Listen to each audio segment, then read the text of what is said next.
नमस्कार, India debate के साथ मैं आशुतोष पाठक हाजिर हूं।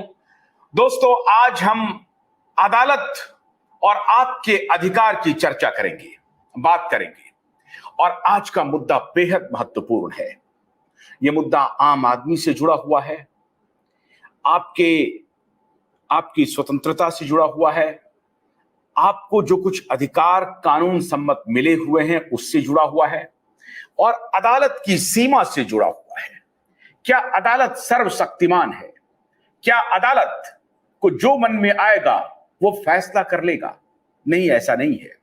अदालत कानून की व्याख्या करता है, कानून के प्रति उनकी जिम्मेदारी है, और कानून के प्रति जिम्मेदारी आम जनता की भी है। आज हम बात कर रहे हैं एक ऐसे विषय में कि जो विषय बेहद महत्वपूर्ण है। सुब्रत रॉय सहारा को 2 साल के लिए जेल जाना पड़ा और आज भी वो पेरोल पर ही बाहर हैं। आखिर सुब्रत रॉय सहारा का दोष क्या था, ये अभी तक पता नहीं चल पाया है। अब उनके खिलाफ जो मुकदमे थे, उनको किस धारा के तहत जेल भेजा गया, उनको जेल में डिटेन रखना इतने दिनों तक, क्या यह लाजमी था, यह कानून सम्मत था? आज इसी मुद्दे पर बात करेंगे। और हमारे साथ हैं देश के जाने माने वकील नीलेश ओझा साहब, जो शायद हिम्मत कर रहे हैं इस तरह के मुद्दों को उठाना, इस तरह के मुद्दों को पब्लिक डोमेन में लाना, और जो सवाल अदालत से पूछने में लोग कतराते हैं, वो सवाल नीलेश ओझा एक के बाद एक पब्लिक डोमेन में ला रहे हैं। नीलेश जी, मैं तो आपको सैल्यूट करता हूं। आप बार बार ऐसे मुद्दे को उठाते हैं जो लोगों से जुड़ा हुआ मुद्दा है, और पब्लिक एट लार्ज को कैसे अधिक से अधिक कानून के बारे में बताया जाए, उसे एडुकेट किया जाए, इसका जो आपने बीड़ा उठाया है, तो मैं तो आपको सैल्यूट करता हूं नीलेश जी। इस मुद्दे पर जहां बड़े बड़े वकील बोलने से बच रहे हैं, बल्कि छुप रहे हैं, अदालत के बारे में हम सवाल करेंगे। नहीं, कैसे कर सकते हैं आप? अदालत सर्वशक्तिमान है, आप अदालत पर कुछ बोल नहीं सकते हैं। कंटेम्प्ट ऑफ कोर्ट हो जाएगा, आपको उठा करके अदालत जेल भेज देगा। कंटेम्प्ट ऑफ कोर्ट जैसे मुद्दे पर नीलेश ओझा मोर्चा खोल लिए हैं। मैं तो हैरान हूं। लेकिन मेरा आज मन कर रहा है नीलेश जी कि आप तफसील से, विस्तार से बताइए कि सुब्रत रॉय सहारा को जो जेल में रखा गया वो किस धारा के तहत था, और क्या उस धारा के तहत 2 साल तक सुब्रत रॉय सहारा को जेल में रखा जाना चाहिए था? उनके खिलाफ जुल्म क्या था? ये आम जनता के लिए ये बहुत जरूरी है। इसलिए मैं चाहता हूं कि पहले आप चर्चा की शुरुआत करें, फिर मैं आपसे प्रश्न करूंगा। तो एक तो तफसील से बताइए कि सुब्रत रॉय सहारा का मुकदमा क्या था, और कंटेम्प्ट ऑफ कोर्ट के मामले में एक व्यक्ति को कितनी सजा हो सकती है? ठीक, देखिए, एक जो सेबी का मामला है, सेबी ने एक केस फाइल किया था सुप्रीम कोर्ट में। जो भी उनका लिटिगेशन था, नीचे हुआ ऊपर हुआ, जो ठीक है उसको बाद में, तो मैं शॉर्ट में बता रहा हूं। उसमें एक ऑर्डर था सुप्रीम कोर्ट का, आपको इतना इतना पैसा भरना है, और वो पैसा उन्होंने नहीं जमा किया, इसलिए उनको कोर्ट ने ऑर्डर में लिखा कि आर्टिकल 129 और 142 के हमारे अधिकारों का इस्तेमाल करते हुए हम इनको जेल में भेज रहे हैं। या डेट गौर कीजिए, ये डेट है 4 मार्च 2014। 4 मार्च को उनको भेज दिया गया।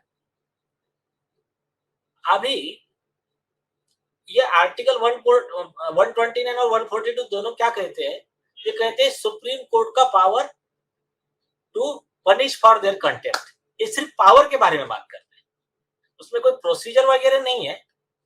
प्रोसीजर के लिए सुप्रीम अपने पार्लियामेंट ने कंटेम्प्ट ऑफ कोर्ट एक्ट 1971 बनाया है।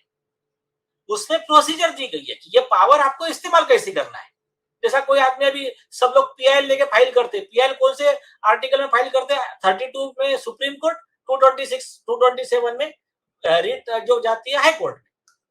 तो जो पीआईएल फाइल होती है, तो अभी वो फाइल वो आर्टिकल में होती है, लेकिन वो पीआईएल के अगर सपोज एक चेक का मामला है और चेक के मामले में कोई पीआईएल आई, तो कोर्ट को ये मैंडेटरी कि उसकी जो एक्ट है 138 एनआई एक्ट वगैरह, उससे रिलेटेड पूरा उसको ये करके उस नियमों के तहत वो ऑर्डर करे।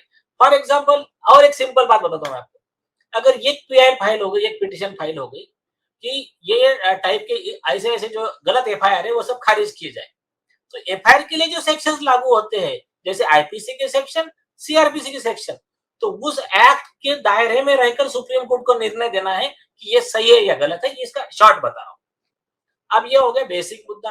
तो ये आर्टिकल 129 और 142 में कोई ऐसा ऑर्डर नहीं होता डिटेंशन का। ऑर्डर जो होता है वो होता है section 12 of the contempt of court act में, कि आपको किसको पनिशमेंट देना है। दूसरी चीज, दूसरा अधिकार है एक सेक्शन 14 में, मतलब कोई कोर्ट में जज को गालियां दे रहा है, किसी ने चप्पल फेंक दिया, ये जो फेस ऑफ द कोर्ट कुछ किया तो कोर्ट उसको डिटेन कर सकता है, सेक्शन 14। बाकी ऐसा कोई प्रोविजन, कोई अधिकार ना सुप्रीम कोर्ट को ना हाई कोर्ट को है कि वो किसी पैसे की रिकवरी के लिए किसी व्यक्ति का डिटेंशन कर सकता है। एक दूसरी चीज, सुप्रीम कोर्ट के कॉन्स्टिट्यूशन बेंच का जजमेंट है कंटेम्प्ट में, supreme court bar association versus union of India 1998 volume 4 SCC page number 409। उसमें एक वकील विनय चंद्र मिश्रा थे, उनको कंटेम्प्ट में दो टाइप की सजा दिया, एक 3 महीने का जेल दिया और एक्स्ट्रा दिया कि उनका बार काउंसिल का सनद सस्पेंड। उसके खिलाफ में सुप्रीम कोर्ट बार एसोसिएशन ने रीट लगाया, उसके ऊपर कॉन्स्टिट्यूशन बेंच बैठा, कॉन्स्टिट्यूशन बेंच ने क्लियर कर दिया 1998 में कोई नई पनिशमेंट सुप्रीम कोर्ट नहीं दे सकता है। सुप्रीम कोर्ट जितना वो जो कंटेम्प्ट ऑफ कोर्ट एक्ट की जो पनिशमेंट है वही पनिशमेंट दे सकता है, ऐसा कहकर 3 जज बेंच का वो जजमेंट, उतना पार्ट जो था एक्ट के बाहर का, वो खारिज किया। तो आर्टिकल 142 में भी लॉ के बाहर वो ऑर्डर पास नहीं कर सकते, ये सब जजमेंट है। इसके बाद में जो लेटेस्ट जजमेंट थे, एक है पल्लव सेठ का और दूसरा है जजमेंट एक डॉक्टर एलपी मिश्रा का, और उसके बाद में माहेश्वर पेरी, बाल ठाकरे, ये सब जजमेंट में एक ही बात कही गई है, सुप्रीम कोर्ट हो, हाई कोर्ट हो, आर्टिकल 129 हो, आर्टिकल 215 हो, आपको ऐसा कोई भी अधिकार नहीं है, ऐसी कोई भी आदेश पारित करने का जो एक्ट के बाहर जाता हो, उसको कॉन्ट्ररी होता हो। ये बेसिक आ गया है सब। अब दूसरा मुद्दा आता है, जब इनको डिटेन कर दिया, भेज दिया, प्राइमा फेसी ठीक था कि चलो भाई पैसा नहीं दे रहे हो, नहीं माने तो हम भेज दिए, लॉ में नहीं बैठता था, थोड़ी देर के लिए मान लो। अब एक रीट लगाया उन्होंने, ये था writ petition criminal number 57 of 2014, Subrata Roy Sahara versus union of India. ये रीट को राम जेठमलानी साहब और राजीव धवन साहब ने आर्ग्यू किया। इसका डिसीजन आया 6 मई 2014 को। इसमें जेठमलानी साहब ने उनको समझा के बताया कि देखिए ये डिटेंशन जो है ये गलत है, जो भी है, तो वो रीट को रिजेक्ट कर दिया उन्होंने। तो वही दो जज, दोनों जज के आप नाम भी नोट करके रखिए, एक है जस्टिस के.एस.पी. राधाकृष्णन और एक है जस्टिस जे.एस. खेर। और उसके बाद में सुब्रत राय सहारा जी का डिटेंशन कंटिन्यूस चलता रहा। कब तक चलता रहा? जब तक उनकी मां की डेथ नहीं हुई। उनकी मां की डेथ हुई 6 मई 2016 को, उनको टेम्पररी बेल पे छोड़ा गया। अब आप गौर कीजिए, डिटेन आज भी वो कोर्ट के कस्टडी में ही है, लेकिन टेम्पररी बेल पे। तो ये ऑर्डर, जो सुप्रीम कोर्ट का ऑर्डर क्या हो गया, इनडेफिनेट डिटेंशन।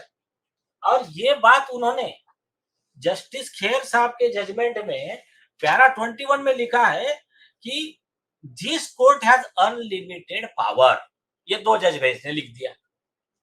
उसमें और एक वर्ड लिख दिया कि अगर हम लार्जर बेंच का जजमेंट फॉलो नहीं करेंगे तो हम कंटेम्प्ट के दोषी रहेंगे। उन्होंने खुद नहीं लिख दिया। अब आते हैं, ये इसका एक बेसिक बैकग्राउंड है। अब आते हैं अपने कॉन्स्टिट्यूशन पे, और क्या इसमें सजा कितनी है कंटेम्प्ट मैक्सिमम, और क्या उनके फंडामेंटल राइट का, कॉन्स्टिट्यूशनल राइट का वायलेशन हुआ या नहीं है, इस मुद्दे पे आते हैं।